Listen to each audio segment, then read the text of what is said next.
Hi Libra, it's Christina. This is Shine Your Light Oracle. We are doing a mini reading for your sign, whether Sun, Moon, Rising, or if you're cross-watching for Libra, this is you.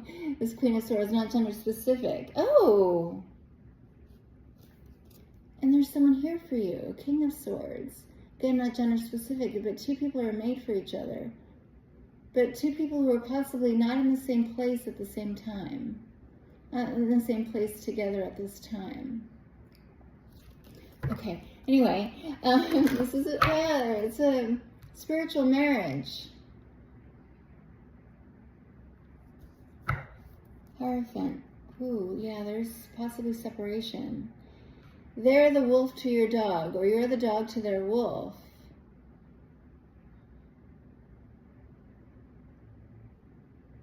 And it's like you're talking. It's like this moon is, in a sense, like the it's like this means of communication between you and them. It's telepathic.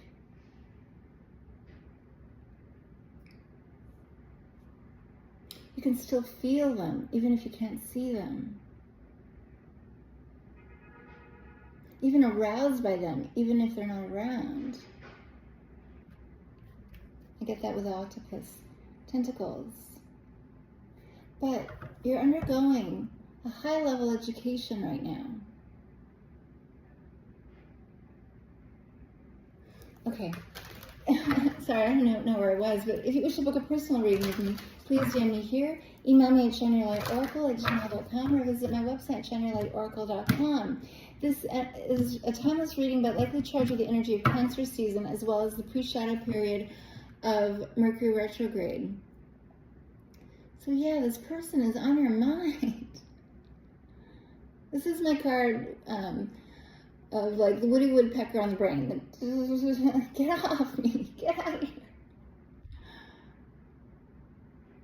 But yeah, it's a divine counterpart.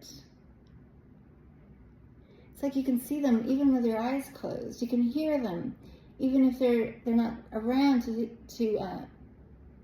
like you're not in communication in the 3D, but very much in communication in the 5D, on the astral plane. Yeah, it's like when the lights go out, when the moon comes up. Communication is like unblocked, unimpeded.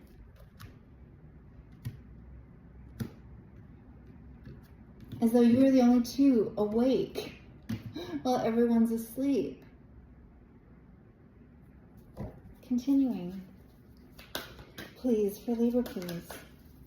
Thank you. There it is. Wow. Judgment card.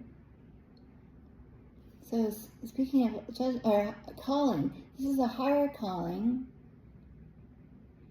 And this is actually, I started this reading for you and only got partway in before I started really tripping over my words, but I should let you know that the Seven of Wands showed itself for you as well. And I did see a duo, a King of Swords and the Queen of Swords, who are made for each other, but possibly not in the same place at this time.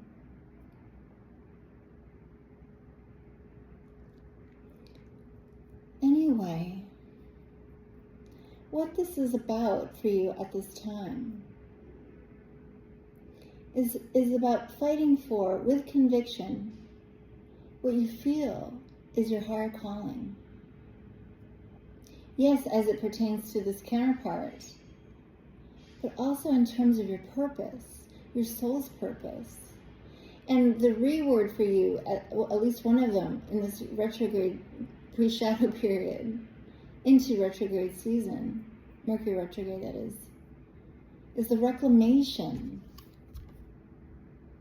of the sense of purpose and the strength of conviction.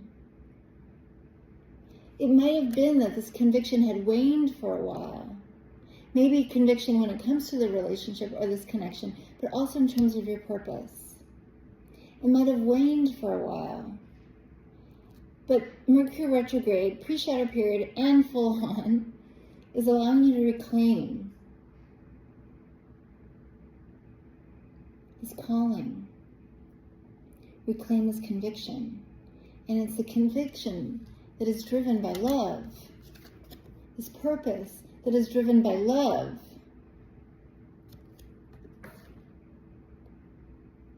And somehow it like gives you energy like you didn't have before. Like in that time where you were waning, or that energy or that conviction waned, that faith or belief waned. These bars sort of like formed around this person, you, I feel. But somehow you're getting this like surge of energy to bend those bars and make your way out of it. This renewed, another reword for you, renewed energy, renewed conviction.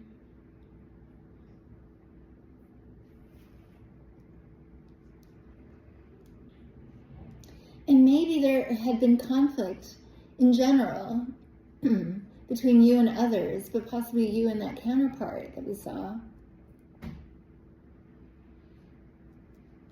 With this Five of Swords. But this Judgment card is a big card of forgiveness too. And, well, others say, like, I don't know, it's just kind of like become something that is born out of like pop culture, that only God forgives or whatever. But actually, to forgive is divine, and we are each divine. So part of the strength that you're gaining is to forgive, but possibly also the forgiveness will give you strength.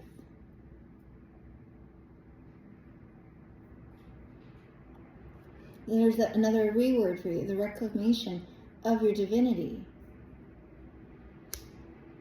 through forgiveness of others, and maybe of this person in particular.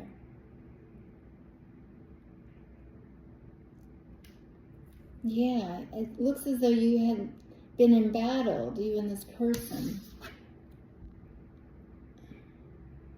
Maybe there was some grudge holding.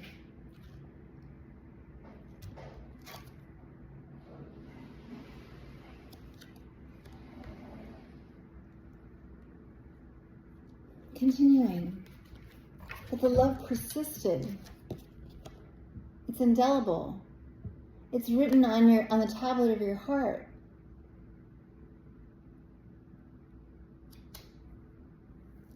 I see Scorpio energy, not necessarily that you or someone you're dealing with a Scorpio in strong placements in their chart, but continuing. Please, what else, please? For Libra, please. Thank you. Oh, there it is. Are you in love? Knight of Cups. Or maybe you're like coming to terms with this love. Continuing. Yeah, and it also feels as though you're like sending, transmitting out this love, non-verbally.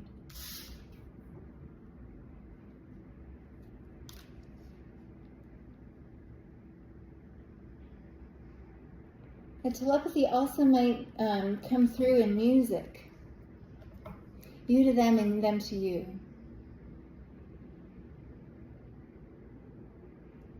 Continuing. Please, what else, please? Thank you. Wow, seems to be kind of information. Yeah, another five. Five of Swords. Did I see the Five of Wands for you? I think so, but we have the Five of Cups here. Yeah, there was regret and remorse. And it's feeling like a little bit of standing on ceremony. Yeah, I can't go back. But this overpowers this divine forgiveness. That is your superpower. And it brings about a renewal. Birds are chirping now. I don't know if you could hear them. Yeah, the soulmate connection persists. It's like it survived the flood.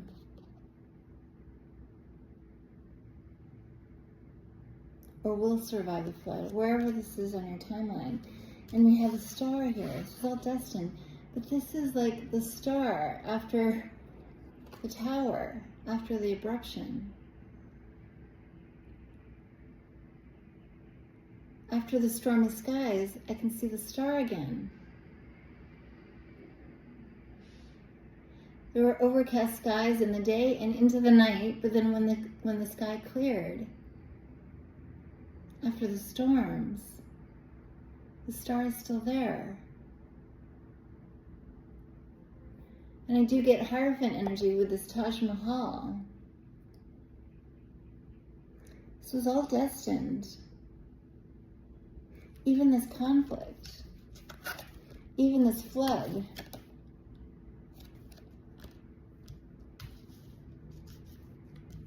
Aquarian energy, not necessarily that you or someone you're dealing with, has Aquarius in strong placements in their chart, but this is a love of the new age, of the age of Aquarius.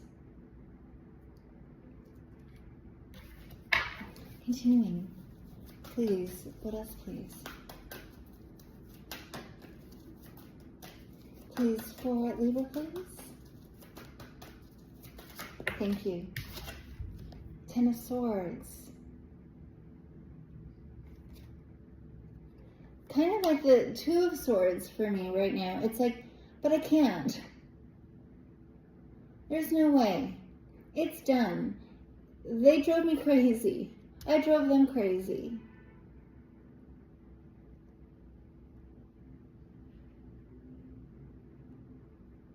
But it's the forgiveness, it seems that would, in a sense, liberate you from those thoughts.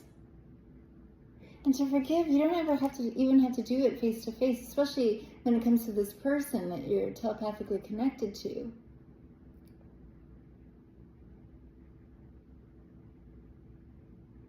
It had been like stressing you out, possibly replaying what was said.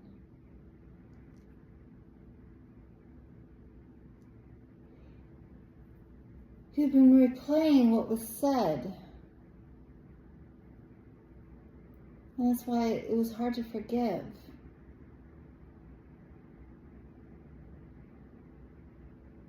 Continuing. What else, please, for Libra, please?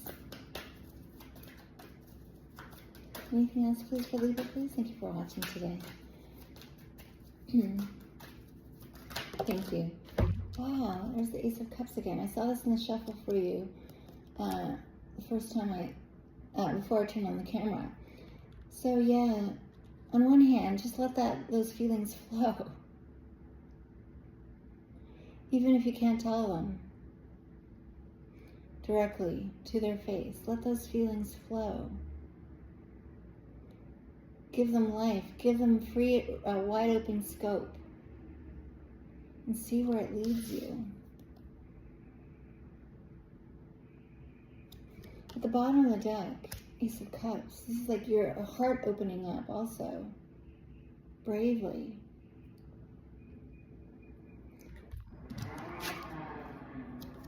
The bottom of the deck for you, my dear Libra. Thank you for watching today. Wow, Knight of Wands. So it could have signified, this could signify like this like inability to commit.